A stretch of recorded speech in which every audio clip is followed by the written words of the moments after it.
তো তাদের বিবাহ হয়েছে। বিবাহের কিছুদিন পর বিদ্যাপতি জিজ্ঞাসা করছে ললিতাকে, ললিতা প্রিয়ে, কথার ভাব পাল্টে গেছে। আচ্ছা, তোমার পিতা প্রতিদিন কোথায় যায়? আমরা যখন ঘর থেকে কাজ থেকে ফিরি বিকালবেলায়, তখন আমাদের শরীর থেকে অনেক সুন্দর গন্ধ বেরোয় না? হ্যাঁ, গাড়ি দিয়ে যখন আসি নাকটাকে চেপে বসে থাকতে হয়, তার পাশের শরীরটা থেকে অনেক দুর্গন্ধ বেরোচ্ছে, কিন্তু আমারটার কথা চিন্তা থাকে না। কিন্তু যখন আমরা স্নান করি এসে, তখন খুব ভালো একটা সুগন্ধ, দুর্গন্ধটা থাকে না। কিন্তু বিশ্ববসু যখন কাছ থেকে ফিরে, তখন তার শরীরে এত সুন্দর একটা গন্ধ বের হয়, ঠিক যেন এই জগতের সেই গ্রানটা না, সেটা বৈকুণ্ঠ থেকে আগত, তার মধ্যে যেন কেউ শরীরে লাগিয়ে দিয়েছে। এত সুন্দর একটা গন্ধ তার শরীর থেকে বের হচ্ছে।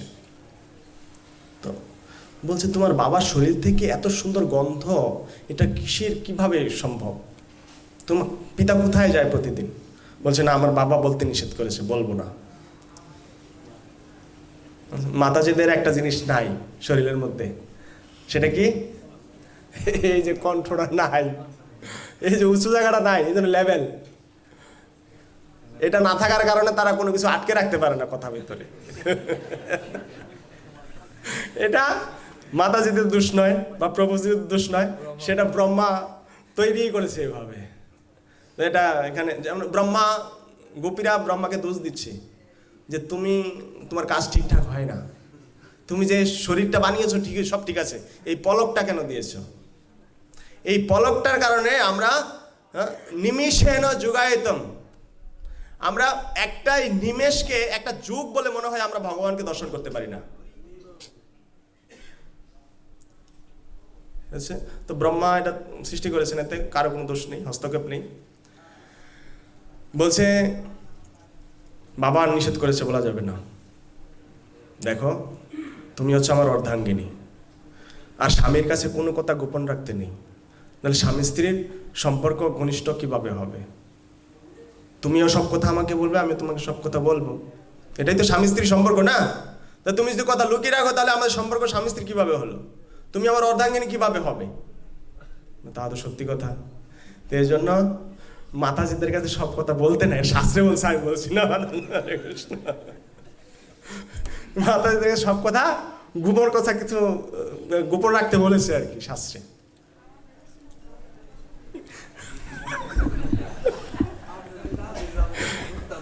হরে কৃষ্ণ, শিলা প্রভুপাদ দেখি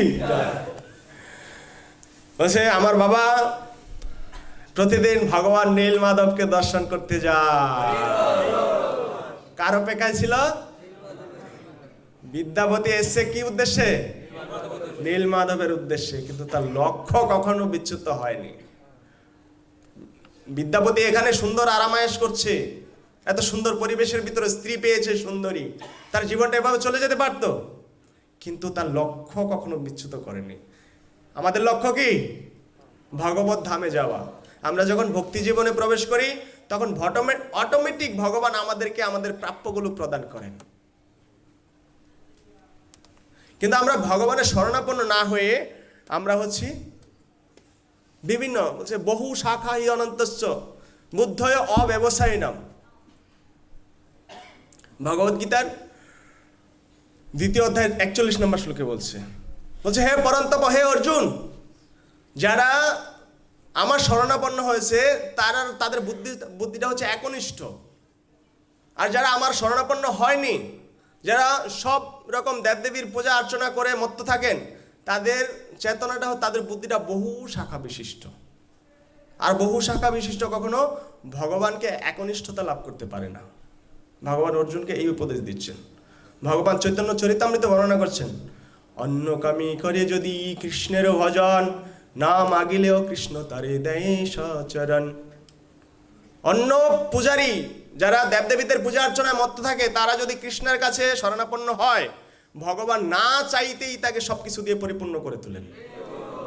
আর কৃষ্ণ বলে আমা বজে মাগে বিষয় সুখ, অমৃত ছাড়ি বিষ মাগে এই বড় মূর্খ। যে আমাকে ভজনা করে, যে অন্য কারো চিন্তা ভাবনা করে, অন্য কারো কাছে গিয়ে হাত পাতে, বাবা লোকনাথের কাছে যায় কখনো, মা দুর্গার কাছে যায় কখনো, মা আমাকে এটা দাও, ওটা দাও, বাবা লোকনাথ তোমার কাছে এটা চাই ওটা চাই। শিবের পূজা করছে, কালীর পূজা করছে। তারা হচ্ছে সব থেকে বড় মূর্খ। আমি অমৃত দিচ্ছি আর সে অমৃতকে ত্যাগ করে সে বিষ খাচ্ছে। এই দেবদেবতার পূজাকে বেদের কর্মকাণ্ড এবং জ্ঞানকাণ্ডের সাথে আদান প্রদান করেছে। যদি আপনি দেবদেবতার পূজার নির্দেশ দেওয়া আছে বেদের মধ্যে, কর্মকাণ্ড জ্ঞানকাণ্ড যে অধ্যায়গুলো আছে সেগুলোতে দেবদেবীর পূজা করার বিধিনিষেধ দেওয়া আছে, সুন্দরভাবে বর্ণনা করা আছে। এমন না যে নেই, আপনি করতে পারেন। কিন্তু ভগবান বলছে জ্ঞানকাণ্ড কর্মকাণ্ড সকলই বিষের ভাণ্ড, অমৃত বলিয়া যে বা খায়, নানা জনি ভ্রমণ করে কদর্য ভক্ষণ করে তার জন্ম অধঃপতে যায়। এই যে জ্ঞানকাণ্ড কর্মকাণ্ড, এইগুলো আপনাকে এই জগৎ ভোগ করার জন্য সব কিছু দিয়ে দিবে, সব কিছু পেয়ে যাবেন আপনি তাদের কাছ থেকে, দেবদেবীদের কাছ থেকে। কিন্তু এইগুলোকে অমৃত বলিয়া যে খায়, এগুলো বিষের ভাণ্ড। আপনি এই জগতে যা কিছুই লাভ করছেন, আপনি আপনার মৃত্যুর সময় থাকবে জিরো, শূন্য শূন্য শূন্য শূন্য শূন্য। কিন্তু আপনার চেতনা যদি এক হয়, একবিশিষ্ট হয়, আপনার বুদ্ধিটা যদি একনিষ্ঠ হয়, শুধু কৃষ্ণে মতিরস্থি থাকে, তাহলে আপনার এই যে শূন্যগুলোর পাশে একটা এক লেগে যাবে। তখন সমস্ত শূন্যগুলোর ভ্যালু থাকবে। আর যখন আপনার এই একটা থাকবে না, আপনি জগতে সব কিছু লাভ করলেন কিন্তু অন্তিমে শূন্য শূন্য শূন্য শূন্য শূন্য। আর আপনার ভবিষ্যৎ কি হবে? নানা জনি ভ্রমণ করে কদর্য মানে কি? বিষ্ঠা। শুকর কি খায়? কুকুর কি খায়? আমাদেরকে নানা জনি ভ্রমণ করতে করতে সেই সব জনিতে প্রবেশ করতে হবে, সেই সব অখাদ্য কুখাদ্য গ্রহণ করতে হবে। তা আমরা কি করব? ভগবানের একনিষ্ঠতা যেন লাভ হয় সেই ব্যবস্থা করে শুধু ভগবানের শরণাপন্ন হব। হ্যাঁ, তবে দেবদেবীদের সেবা করব না। দেবদেবীদের সেবা কিভাবে হবে? যেমন একটা গৃহবধূ ঘরে, সে কার উদ্দেশ্যে এই শ্বশুরবাড়ি এসছে?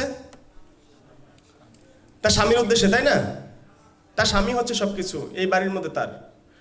কিন্তু সেই ঘরে গিয়ে দেখে তার শ্বশুর আছে, শাশুড়ি আছে, ননদ আছে, দেবর আছে। তো সে কি তাদের সেবা করা বাদ দিয়ে দেয়? তাদের সেবা করা বাদ দেয় না, কিন্তু সে সবার সেবা করছে। তার মনে কে রয়েছে? স্বামী। ঠিক সেই রকম আমরা সবার কাছে প্রার্থনা চাইবো, সবার সেবা করব, কিন্তু আমার মনে কে আছে? কৃষ্ণ। আমার মনে থাকবে কৃষ্ণ, আর সবার সেবা সন্তুষ্ট, সবাই সন্তুষ্ট থাকবে আমার প্রতি। তাদের কাছে কি প্রার্থনা করব? যেমন একটা স্ত্রী কি তার দেবরের কাছে কি সন্তান প্রার্থনা করবে? আর আমাদের প্রার্থনাটা হচ্ছে ভগবানের কাছে ভগবত ধাম, আমরা যেন ভগবত ধাম যেতে পারি। আমরা কি দেবদেবীদের কাছে কি ভগবত ধাম চাইতে পারবো? দিতে পারবে তারা? ক্ষমতা আছে? ক্ষমতা নেই। তারা আমাদেরকে আশীর্বাদ করতে পারবে যে আমাদের আশীর্বাদ করুন, আমাদের স্বামী স্ত্রী এই সংসারটা যেন সুখের হয়, সেই আশীর্বাদটুকু আপনি করুন, সেটা করতে পারবে, তাদের ক্ষমতা রয়েছে। ঠিক দেবদেবতাদের এই প্রার্থনা আমরা করব গিয়ে, হে মা দুর্গা দেবী, আপনি যেভাবে ভগবানের সেবায় যুক্ত হয়েছেন, আপনি কৃপা আশীর্বাদ করুন আমি যেন কৃষ্ণের সেবায় সর্বদা যুক্ত থাকতে পারি। এটা হচ্ছে তাদের কাছে আমার প্রার্থনা। এমন না আমি বলছি না তাদেরকে আপনি নিরাদর করুন, তাদেরকে করার দরকার নেই। আপনি একটু সামনের দিকে চেপে আসলে ভালো হয় যদি জায়গা থাকে। অনেক ভক্ত বসার জায়গা পাচ্ছে না।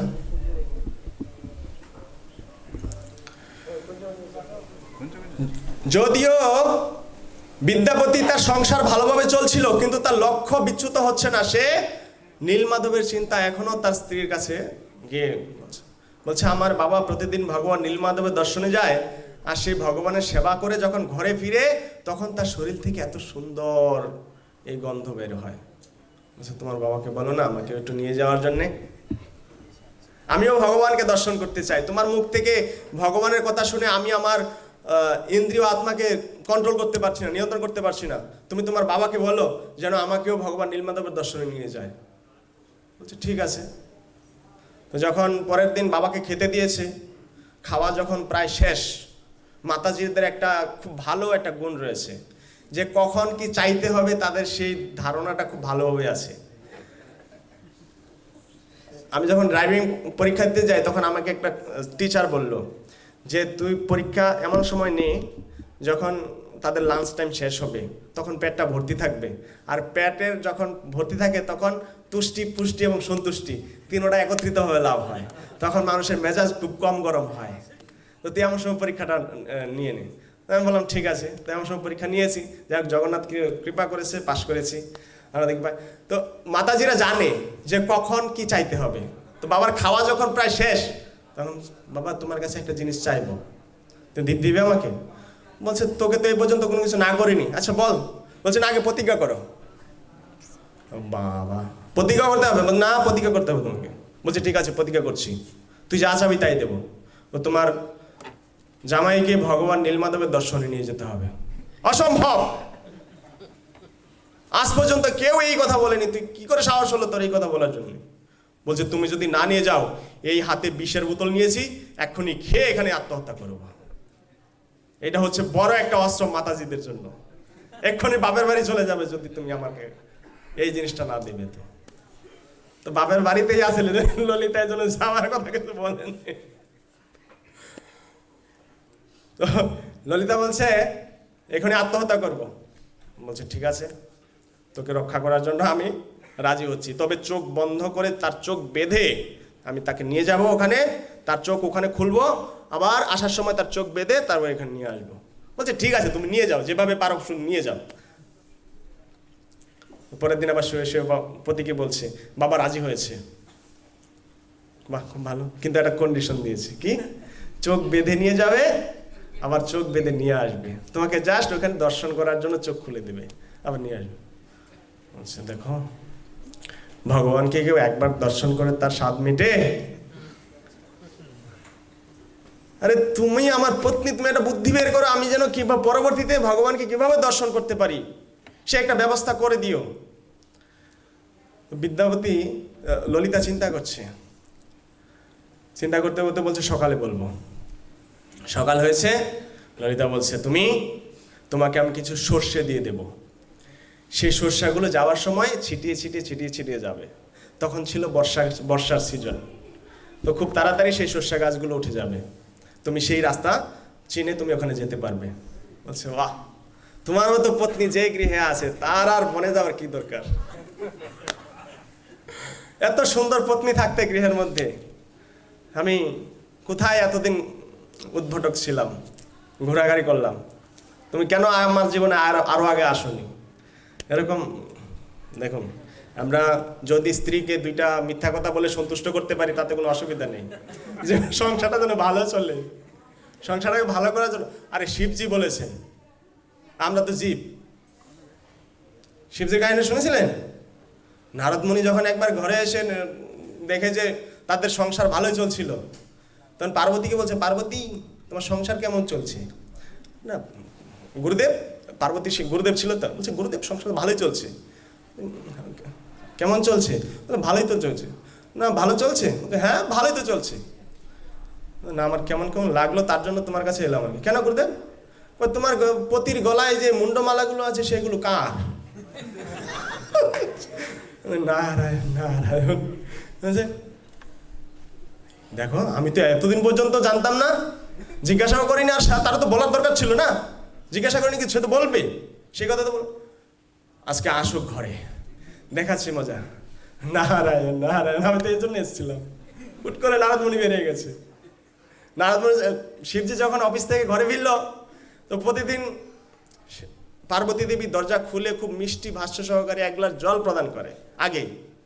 আর সেদিন দরজার কাছেও নেই, দরজা ঠকঠক করছে, বলছে খোলা আছে, ঢুকে পড়ো। আজকে আবহাওয়া পরিবর্তন লাগছে, ব্যাপারটা কি? ঘরে কেউ এসেছিল নাকি? বলছে হ্যাঁ আমার গুরুদেব এসেছিল, নারদ মুনি। আমার বোঝা হয়ে গেছে। বলছে তুমি সব কথা আমার কাছে প্রকাশ করো না, আমি সব কথা তোমাকে বলে দিই, আমি সরল হৃদয়ের, কিন্তু তোমার সব কথা আমাকে বলো না। কেন? আমি তোমার সব কথাই তোমাকে বলি। তোমার গলায় যে মুন্ডমালাগুলো নিয়ে ঘুরো, কার এই মুন্ডমালা? এখনো পর্যন্ত বলেছ? আরে তুমি এই বিষয়টা এখনো জানো না? কার মুন্ডমালা নিয়ে আমি ঘুরি? হে প্রিয়ে, হে প্রিয় পত্নী, আমি তোমাকে ছাড়া এই জগতে কাউকে এত বেশি ভালোবাসি না, তোমাকে যতটা আমি ভালোবাসি। তুমি যতবার দেহত্যাগ করেছো, তোমার এই দেহটা পুড়ে গেলেও এই মস্তকটা আমি রেখে দিয়েছি।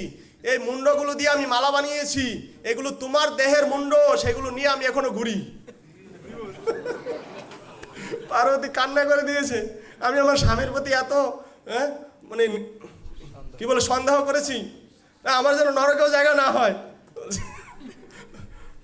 আসলে কার এগুলো মুন্ডগুলো?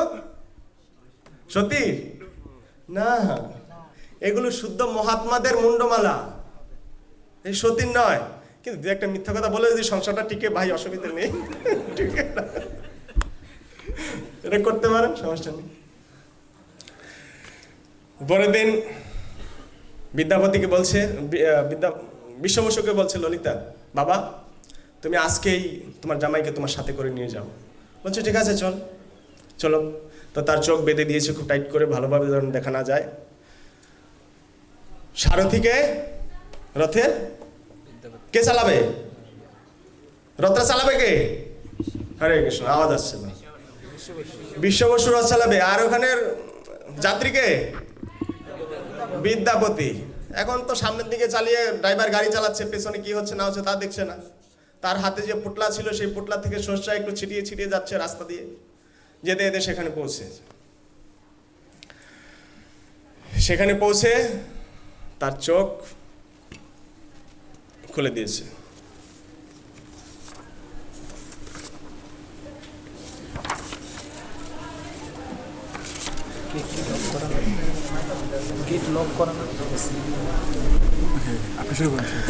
তখন যখন চোখ খুলে দিয়েছে বিদ্যাপতির, আর বিদ্যাপতি দেখে তার চোখ দিয়ে অঝরে অশ্রু ধারা বইছে, একদম শীতল জল ধারা বইছে তার চোখ দিয়ে।